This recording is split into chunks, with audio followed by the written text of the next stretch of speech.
This is the Open University. Whirl around, shiny wet clay. The hand will shape it and make it of gold for your roses to brighten your day.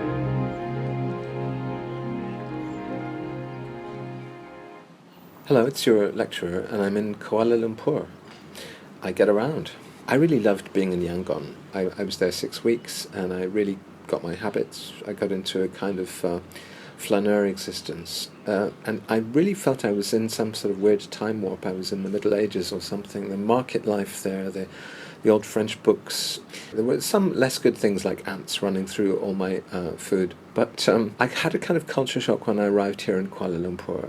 It's a huge, sprawling city with 8-lane freeways running through the centre, enormous buildings everywhere. The kind of weird thing is that it's as cheap, if we were to trust Expatistan anyway, which I do trust and use a lot. It's actually about the same cost of living as Yangon.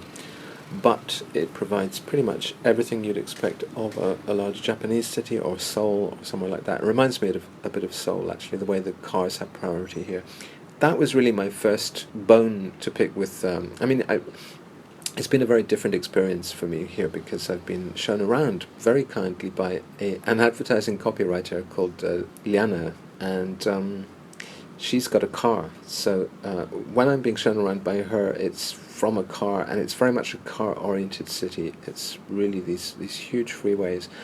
It took me a while to discover how to use the monorail and the other train transport systems. They do exist, though, unlike in Yangon, which really doesn't have anything like that except for one rickety old train line. And so my first... And also there's this weird weather where it's very hot every day and very humid.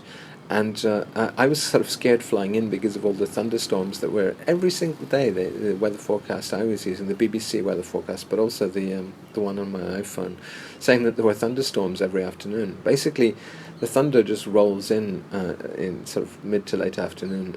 But actually, they're very localized. So you fly over the Gulf of Thailand, coming in from the north, and you see all these little hammerhead clouds, but they're really tiny ones. So they're all very localized thunderstorms. So the weather could change in 5 minutes here. There's a lot of covered walkways and things because people expect rain. It's a sort of permanent tropical summer all year round.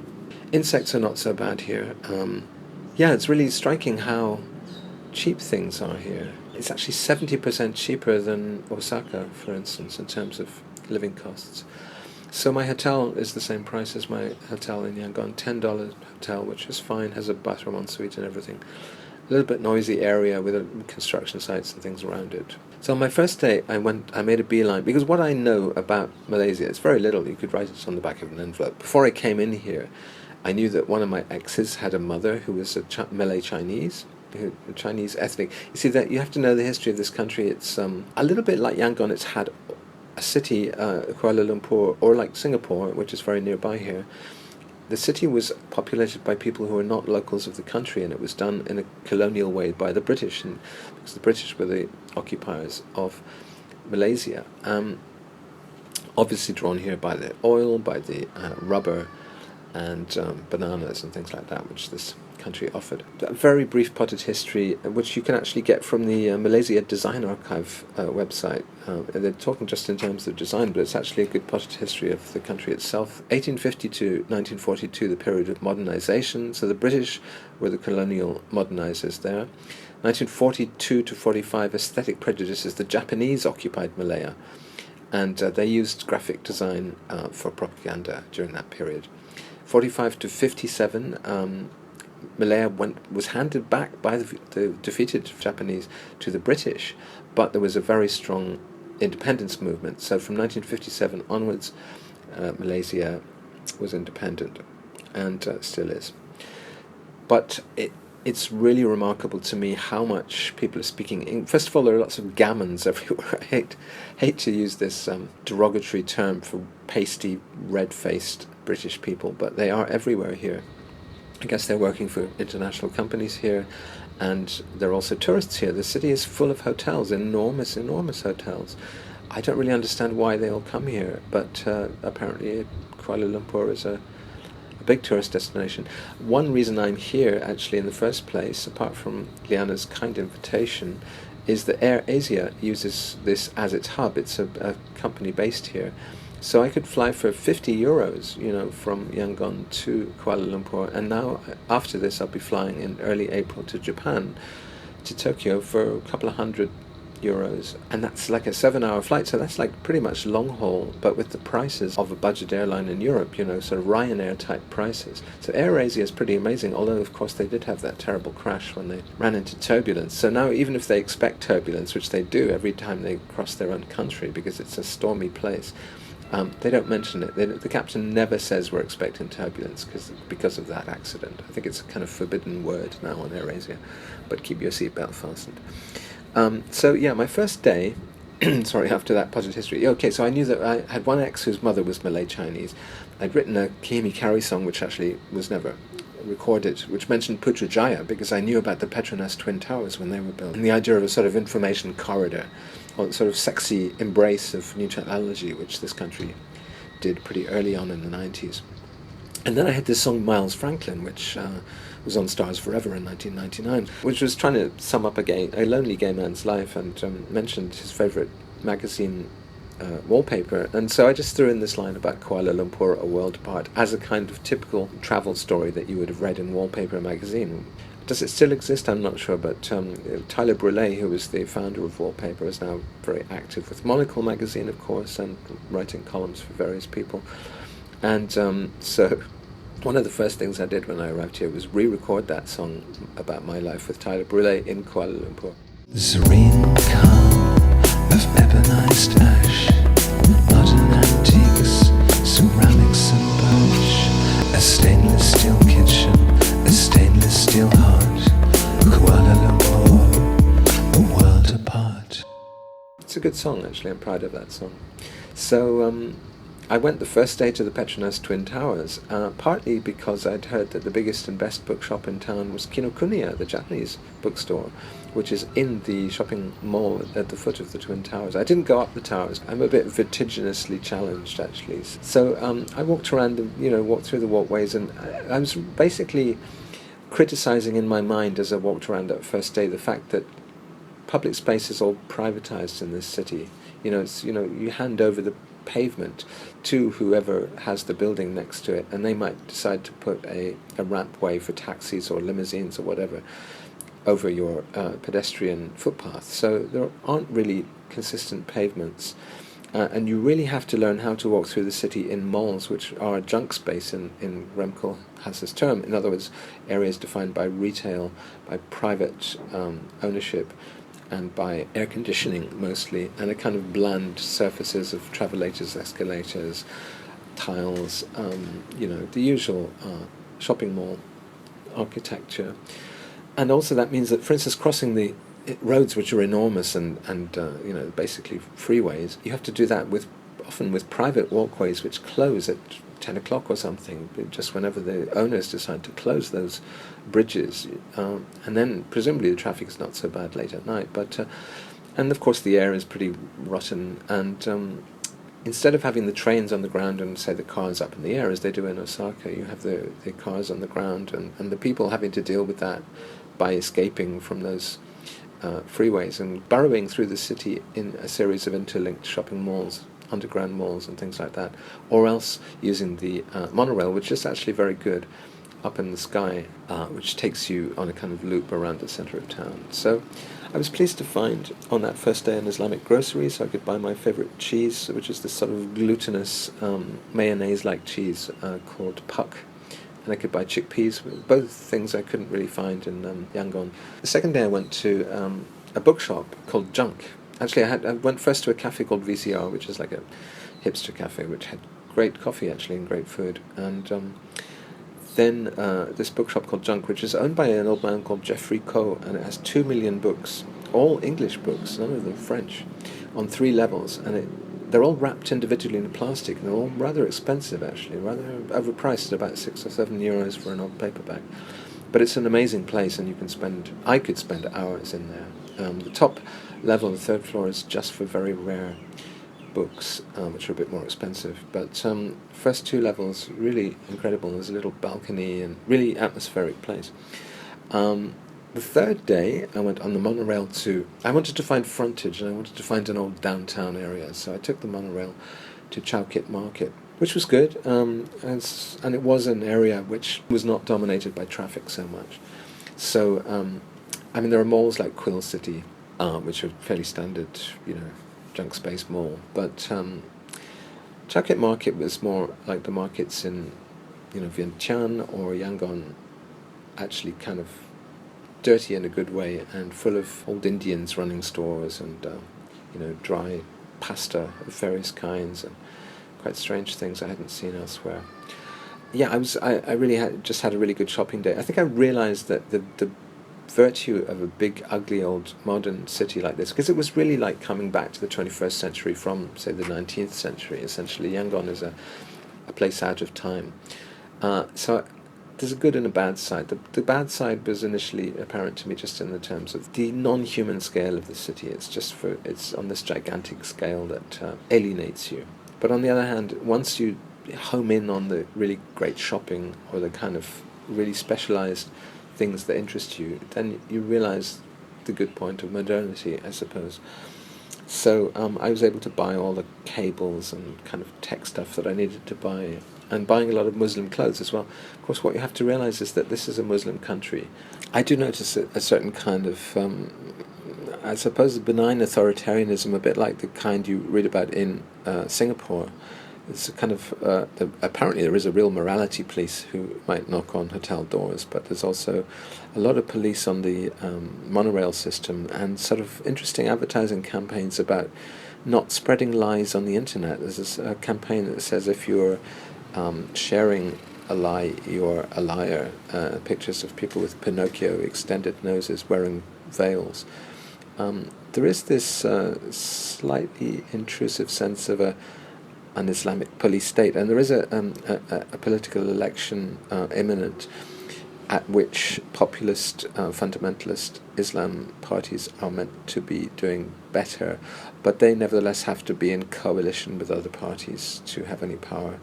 The first place Liana took me to, just after picking me up from the airport actually, was Putrajaya, which is the sort of seat of government, and there are a lot of very Middle Eastern looking buildings, and this was the beginning of a slight culture shock for me in that there is this Arabic Middle Eastern Islamic country feeling here, which you think you're on the wrong side of India for that. That should all happen on the west side of India, and here we're on the east side of India. Also, they used to use, I learned when I went to the Malaya Design Archive, that they used to use on posters and things Arabic script before there was an anglicization of the Malay language. So you get these very Middle Eastern looking posters. There's also, of course, the Sultanate of Brunei, which is right next door to us here on the island part, because Malaysia is split over the peninsular part and the island part, which shares the island with Borneo, and on that Borneo island you have the Brunei Sultanate, which is an oil-rich microstate. Brunei was actually one of the places that Anthony Burgess went to after he spent time during the post-war British colonial occupation of Malaya as it was then. So actually you see Burgess much in the same way as you see Orwell wherever you go in Myanmar. You see Burgess here in Malaysia as a kind of British witness of that period. But he was always getting in trouble, like his wife insulted the Duke of Edinburgh, for instance, and they got kicked out, and he was told that he had a year to live with a fatal brain tumour, which may have actually been propaganda, may have been a lie to get him out of the country, or that may be him retrospectively myth-making. But he wrote 3 novels when he was working as a sort of housemaster, educator here. His early Malay trilogy. It's a very particular subset of things. It's got this British influence from 100 years of colonial history. It's got Chinese people. It's got Malay people who are mostly poorly educated and from the countryside, so they're kind of a slightly subclass, although it's their country, sort of people speak English to each other in all these contexts, like an art opening, there'll be speeches in English, if you go to a talk, it'll probably be in English, there'll be a whole bookshop, English bookshops everywhere, just in ordinary suburban shopping malls will just only have English books, and everyone's speaking English everywhere. They speak English to each other because they've got this mixed race thing. English becomes the lingua franca. I guess Chinese are speaking Chinese to other Chinese, but when the sort of way to communicate across these cultural bridges is with English. So that was a surprise to me. I didn't realise how English it was, apart from just seeing the gamins and the expats, as you would see in Hong Kong. It reminded me a bit of Hong Kong in the sense that just there is this strong British presence, British companies and things. So yeah, third day, in the evening, Liana took me to the Malaysia Design Archive, where there was a talk about Laotian music. There's something apparently in Thailand called the Jim Thompson Farm, where they preserved Laotian music when the communist government of Laos was actually stamping out its own folk traditions, its own traditional music. It actually had to survive in Thailand, and now the people who know how to play that Laotian music best are Thai. That's what the talk was about. And there were some interesting people there. There was a writer called Karim Raslan, who's a columnist and a travel writer. His father was Malay and mother was English. His father died when he was very young. He crashed his Lamborghini, very glamorous way to die, but they're a very well-connected family in the sort of Malay political hierarchy, I guess. And he's been popping up at all these things because the next night there was an art opening.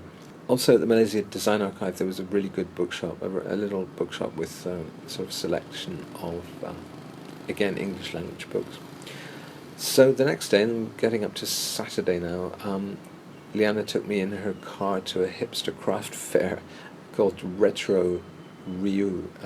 It's a curated creative platform for the community, they describe it as. So it had pop-up stores, creative workshops, live performances, but it was also next to it this really amazing old print works, which was interesting to explore. I'm not really into hipster craft fairs. It's a little bit like that Portlandia sketch, put a bird on it, basically a lot of skulls and, sort of tweed t-shirts and crafts and things like that. People very keen to talk to you at their stalls, but essentially rather conformist, and the kind of thing that governments, as I've said before, governments put money into these things as a way to gentrify a neighbourhood, or simply to to do some wishy-washy cultural plastic surgery, essentially. Another thing we did was look at a brutalist university building. The University of Malaysia have a building from 1966 which had sort of fortress-like dimensions and a moat, and rather elegant, kind of National Theatre-like brutalist detailing. After the crafts fair we went to a place called Nala's House, which is an old traditional villa. Interesting, very open to the breeze. All the rooms have the tops of the walls missing so that the breeze can travel through the house. They've transformed this one into a kind of dress and fabric design shop. Nearby that there was some sort of really trendy. I was quite surprised actually how advanced some of the trendy kind of curated shops, Colette-style curated shops in that district were, a bit like Japanese stores in Daikanyama or something. And again, it kind of freaks me out a little bit how much like a Japanese city Kuala Lumpur is. It's got the concentrations of wealth and the big corporate names, but also it has this very, very cheap, you can live at least, if you want to, very cheaply here. So yeah, again, thinking like, wow, could I live here? This is the sort of fantasy I'm always entertaining as I travel, is could this be the ultimate, best of all cities, compromise between sort of nasty capitalist or good capitalist stuff where you get the nice little chic boutiques you want or whatever, but or the electronic parts you need, or the Muslim clothes. I bought a lot of Muslim clothes actually, baggy sarawal pants as they call them in Japan, and sort of slightly Middle Eastern long jacket that buttons up the top. But wondering whether you could live and have the best of both worlds in a place as cheap as Yangon, but as sort of sophisticated as Tokyo. So Saturday evening, Liana took me to an exhibition at a place called the Ilham Gallery, which was showing, opening actually, a new exhibition called Patani Semasa. So it's a group show. I mean, it's a huge skyscraper, first of all, the Ilham Gallery. So this was like the fifth floor. The entire fifth floor is given over, I think third and fifth floor are both given over to this gallery, which was showing work from various artists from this place called Patani, which is up, and it's actually the very southernmost part of Thailand, just on the Malay Peninsula, just to the north of Malaysia. So there's a kind of, because it used to be Malay, that part, so there was a kind of cultural intermingling up there. And it was a well-curated show. There were speeches, there was wine, there were little canapes to gobble, and we also, a bunch of us, some gay designers, took us up to the top of the tower to look at the view and the swimming pool, an amazing swimming pool with sort of vertiginous views over the side of the building. So some of the spectacular footage you're seeing here is shot up there. I'm still getting my bearings. It's still a little bit hard for me to remember the names of districts, or, to get a sense of the city. When you see it from up high, you see how close it is to mountains all around. It's in a sort of valley surrounded by mountains. There was also an eco-farm in Taman Lucky district, which we visited, which was kind of a steep, transformed valley with kind of hipster farmers, reminding me a bit of some of my Japanese friends who have gone back to the land and made some eco-vegetables and things like that.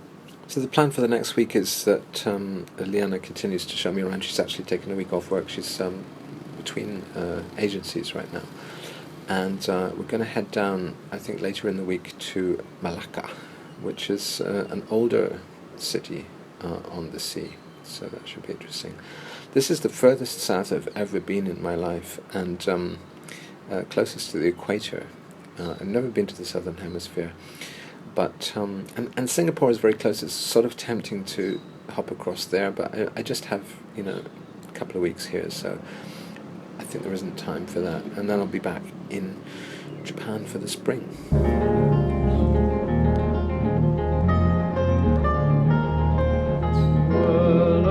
Twirl around, shiny wet clay. Hands will shape it and make it a bowl for your roses. Twirl around, shiny wet clay. Hands will shape it and make it a bowl for your roses. To brighten your twirl around, shiny wet clay. Hands will shape it and make